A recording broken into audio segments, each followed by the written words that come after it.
Bonjour, je vais faire le plaisir de vous rapporter les décisions prises au Conseil exécutif du 8 novembre. Les points, une fois de plus, étaient très nombreux. 95 points étaient inscrits à l'ordre du jour. La séance était présidée par le président Alfred Marie-Jeanne en personne. Et je vais, comme je le fais d'habitude, présenter les différents points, en commençant par la formation professionnelle, qui sont les questions que je présente au Conseil exécutif. Dans le domaine de la formation professionnelle, nous avons attribué des aides, d'abord pour des aides à la formation pour les demandeurs d'emploi qui veulent faire leur formation en Martinique. 35 aides ont été attribuées.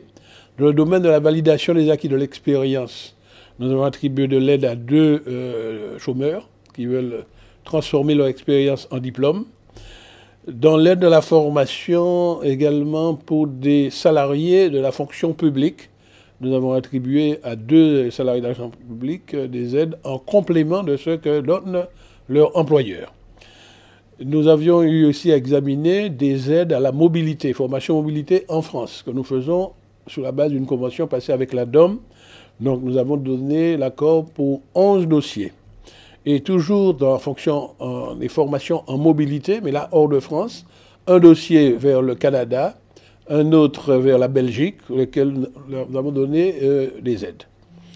Dans le domaine du développement du numérique que nous développons, nous voulons couvrir le pays de la fibre optique. Nous avions un dossier important que nous avons examiné qui ira en plénière. C'est pour le plan prévisionnel de financement de ce que nous appelons l'opération Martinique très haut débit. C'est une subvention importante qui va plus de 140 millions. Alors, le plan de financement a été approuvé et il sera prochainement présenté en plénière. Et c'est un plan de financement qui fait appel à la fois des fonds d'État, qui est le Fonds pour le soutien au développement du numérique, et également au FEDER. Je rappelle qu'une partie déjà de ce projet, pour la partie de montée en débit dans les zones rurales, a déjà été financée par le FEADER. Dans le domaine de l'enseignement supérieur, la collègue Aurélie Nella a eu à nous présenter un projet de convention de partenariat passé entre la CTM, le CHUM, c'est-à-dire le Centre hospitalier universitaire, et l'université. C'est pour mettre en place des formations pour les masseurs kinésithérapeutes, pour qu'ils puissent suivre des formations leur permettant d'accéder au Master 1. C'est dans le cadre de la réforme de l'enseignement supérieur. Dans les formations sanitaires, ils sont entrés dans le système LMD, c'est-à-dire licence, maîtrise, doctorat. Donc nos masseurs kinésithérapeutes pourront, sur place en Martinique, suivre des formations qui vont le construire à Master 1. Tout dans le domaine de l'éducation, mais c'est les domaines qui relèvent des collèges et des lycées, donc présentés par la collègue Saï Soutane. Nous avions eu à examiner un projet important dont on va prochainement débattre en plénière. C'est celui visant à arriver à une harmonisation des frais de participation des parents au paiement de la restauration scolaire. Parce qu'actuellement, dans nos différents collèges de Martinique, les prix payés par les parents sont différents. Nous voulons, c'est un engagement politique qui avait été pris par le groupe Grand Assemblée pour ma pays en chance, aller vers une harmonisation. Ça va se faire progressivement. Le projet a été présenté. L'option qui a été retenue, c'est un projet sur 3 ans, mais ça va être débattu en plénière et c'est là que les décisions vont être prises. Alors, il faut comprendre que si on harmonise, il y aura certains tarifs qui vont un peu augmenter, d'autres qui vont baisser, mais une compensation devrait être donnée par la CTM aux différents établissements scolaires pour qu'ils puissent faire face aux frais de restauration. En tout cas, le débat a été ouvert au Conseil exécutif. Il va aller en plénière puisque la validation viendra en plénière. Toujours dans le domaine de l'éducation, nous avons eu à attribuer des subventions de fonctionnement à des lycées qui avaient fait la demande. Ce sont des subventions complémentaires. Également, des subventions exceptionnelles pour des collèges. Là, des subventions d'investissement. C'est pour faire l'acquisition d'équipements numériques. Parce que de plus en plus, le numérique rentre à l'école et ça devient un outil pour nos scolaires. Toujours dans le domaine de l'éducation, nous avons eu à accorder des aides à des lycéens qui vont poursuivre leur cursus de formation professionnelle hors de Martinique. Alors, dans des formations, des filières qui n'existent pas ici, comme les filières du hippisme, parce que nous avons une dizaine de jeunes qui vont partir pour aller se former pour avoir un diplôme dans le hippisme, mais également dans la pâtisserie fine. 3 dans la pâtisserie fine. Bon. Qui vont entrer dans une haute école réputée internationalement pour la pâtisserie et la cuisine. Autre dossier, c'est la participation, et ça ne se dit pas assez, de la CTM à la rémunération des contrats aidés. Tout le monde dit que l'éducation, l'État met des contrats aidés à la disposition du rectorat qui elle-même le met à la disposition des différents établissements.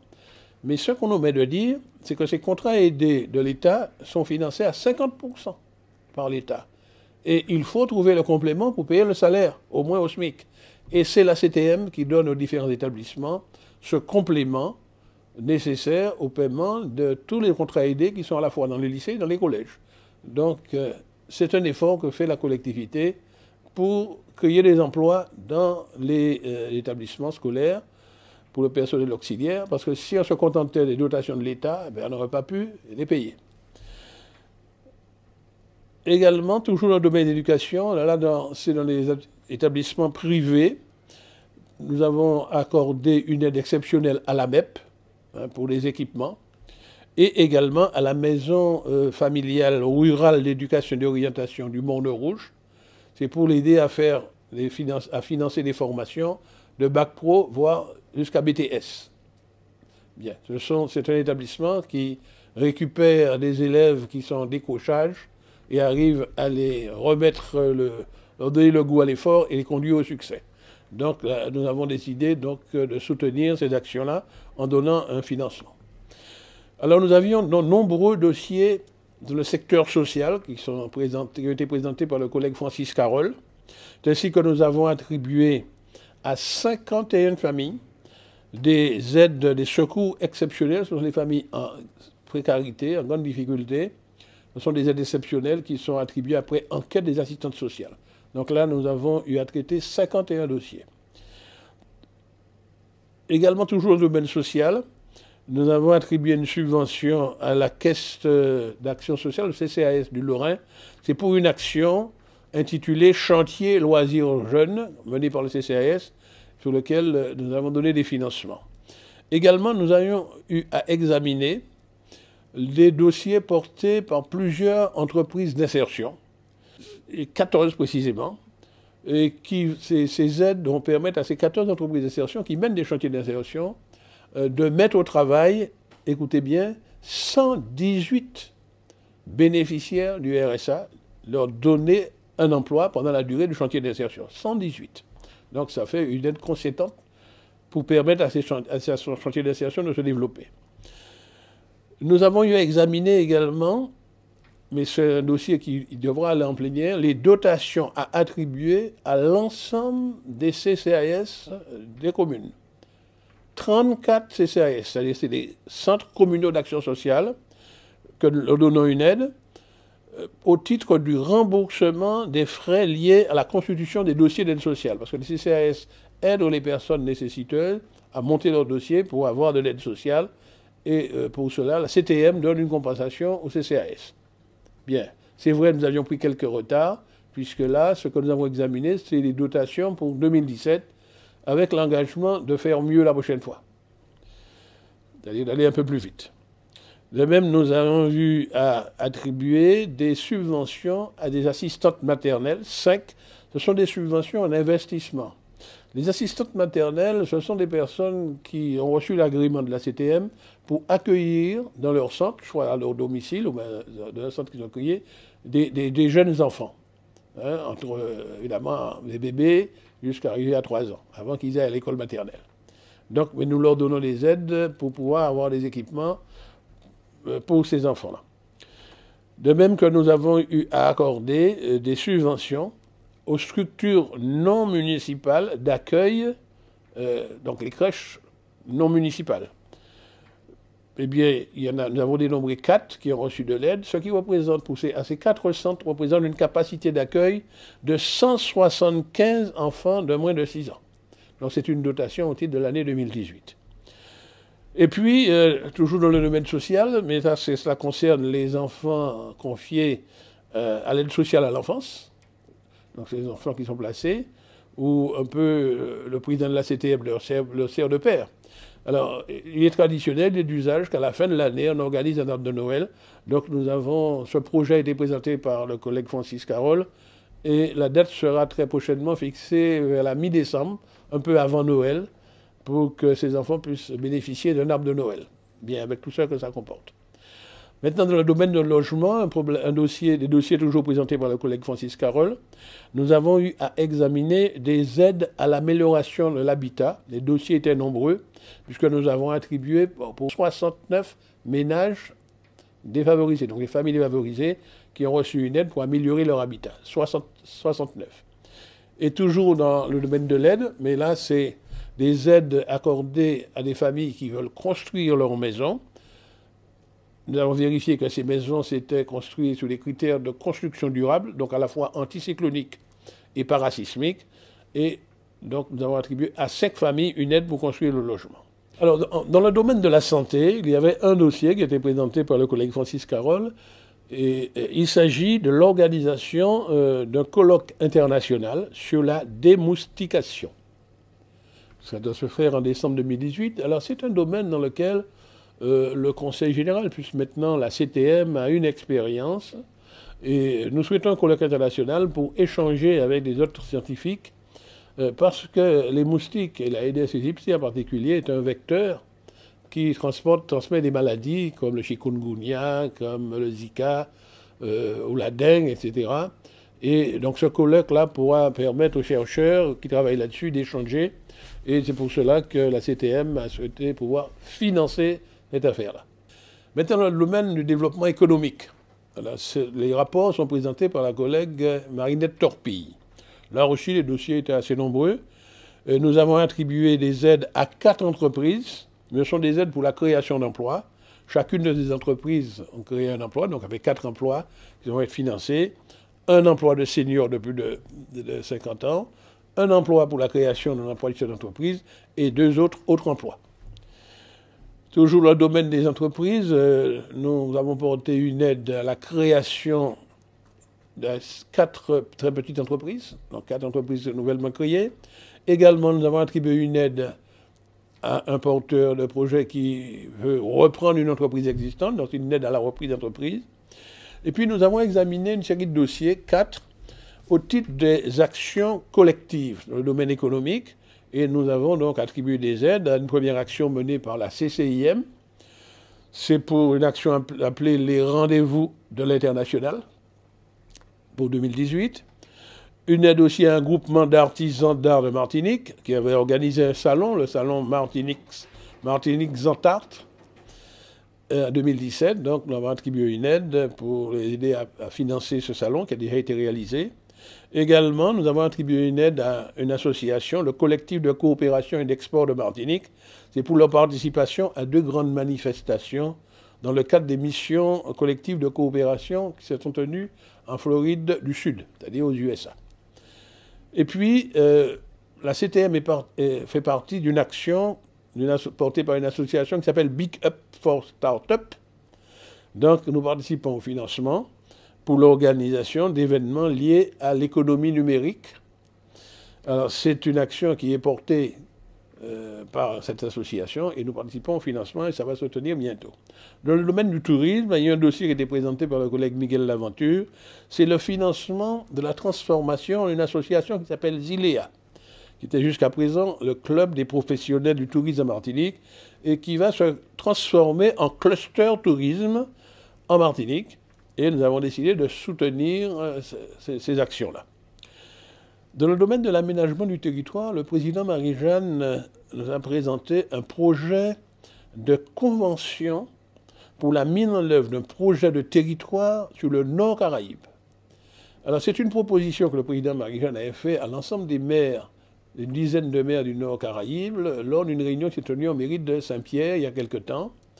Et il y a toute une concertation qui s'est organisée avec les différents maires et ça va aboutir à une convention qui représente 8 communes, des communes de Casse-Pilote, Bellefontaine, Carbet, Mont-Nevers, Font-Saint-Denis, Morne-Rouge, Saint-Pierre et le Prêcheur, mais également Cap-Nord, la communauté d'agglomération des pays du Nord, va être associée.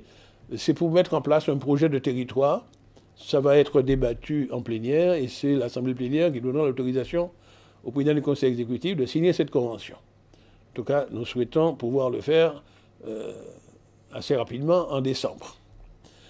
Dans le domaine de la coopération de la Caraïbe, donc, il y a un nouveau projet qui s'appelle ÉLAN. Ça veut dire échange linguistique et apprentissage novateur par la mobilité, qui sera financé par la CTM et les fonds européens, les fonds Interreg Caraïbes. Alors, c'est un projet qui est porté par le GIB FCCP. Alors, c'est un groupe d'intérêt public pour la formation professionnelle où le principal participant, c'est le rectorat, l'académie. Donc, nous allons cofinancer pour leur permettre d'avoir des fonds européens. Mais c'est pour faire des échanges linguistiques pour nos élèves, pour qu'ils aillent dans la Caraïbe. Eux, ils parlent français, mais ils vont échanger avec des anglophones, ou peut-être aussi des hispanophones, voire ceux qui parlent le portugais, si les échanges vont jusqu'au Brésil. Donc, c'est des choses très intéressantes pour la maîtrise des langues. Maintenant, dans le domaine des fonds européens, là aussi, les dossiers étaient assez nombreux. Je rappelle que c'est les dossiers présentés par le collègue Michel Laventure. Nous avons eu à examiner des dossiers de subvention des fonds FEDER. Celle où le bénéficiaire, c'est la commune de Sainte-Anne. C'est pour l'assistance technique, pour la gestion de l'EAT, c'est-à-dire les équipements d'aménagement touristique de la Pointe du Marin. Mais également à la SEM-SAMA, qui est une SEM de Saint-Martin, qui fait un aménagement de proximité ludique et culturel sportif polyvalent au lotissement Bagatelle au Gaumont, pour lequel donc une subvention FEDER sera attribuée. Toujours dans les fonds européens, mais là le fonds FSE, nous avons décidé l'attribution du Fonds social européen à un centre de formation appelé Galactus Technologies, qui est un expert en cyber-résilience et stratégie numérique. Donc c'est pour le numérique.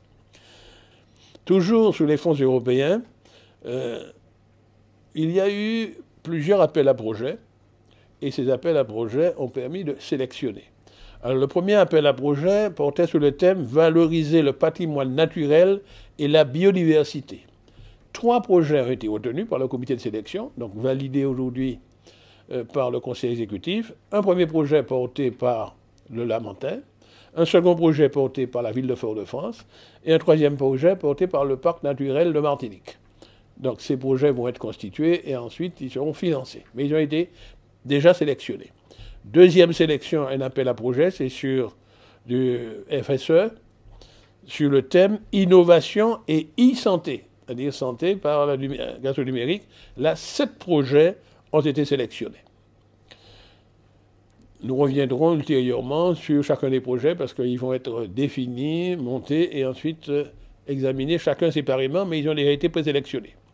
Maintenant, dans le domaine du financement du logement social, comme c'est du financement, c'est le collègue Miguel Laventure également qui présentait ces dossiers, eh bien, nous avons répondu positivement.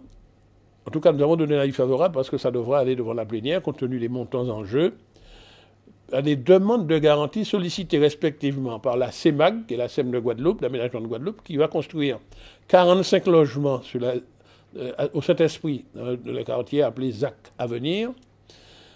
Toujours la CEMAG, qui construira 39 logements au quartier Jean-Bête, sur le territoire de Saint-Joseph, logement locatif. Et là, une troisième garantie qui sera accordée à la CIMA pour la construction de 48 logements au quartier Séguineau, au Lorrain. Dans le domaine culturel, alors la collègue Marie-Hélène Léotin étant en mission à l'extérieur, j'ai présenté le dossier en son nom. Et nous avons attribué d'abord l'autorisation, nous avons validé, régularisé en quelque sorte, l'autorisation donnée à la ville de Basse-Pointe pour organiser une manifestation qui s'est déroulée les 20 et 21 octobre 2018 au centre culturel appelé jusqu'à présent l'habitation Gradis, ce territoire donc, de Basse-Pointe. Et ça s'est déroulé dans le cadre d'une fête de la lumière d'Ivali, de la communauté indo-martiniquaise qui habite par là. Et nous avons approuvé, validé la programmation artistique et culturelle appelée Saison des jeunes pousses, qui a été présentée par le Centre culturel d'habitation Gradis, justement. Et c'est un programme qui va se dérouler d'octobre 2018, donc qui a déjà un peu commencé, et qui va s'étendre jusqu'en janvier 2019. Donc il y a 19 manifestations culturelles qui ont été présentées et qui ont été validées, mais qui seront aussi présentées en plénière. Et nous invitons tous ceux qui habitent dans cette zone-là ou ceux qui veulent s'y rendre de se rendre à ces manifestations qui sont impulsées par la directrice qui est sur place, qui est la collègue, l'ancienne collègue régionale, maintenant elle est un agent de la CTM, Aurélie Dalma, hein, qui fait des manifestations, et il le fait en coordination avec le réseau des centres culturels, dont Atrium, hein, etc., avec le CERMAC, etc. Donc c'est une manière de décentraliser les spectacles dans le Grand Nord. Et enfin, dans le domaine du sport, nous avions un dossier. C'est une subvention à donner à l'Aiglon du Lamentin pour sa participation au 7e tour de la Coupe de France de football. Voilà par quoi nous avons conclu nos nombreux points du Conseil exécutif du 8 novembre 2018. Je vous dis merci pour votre attention et à la prochaine.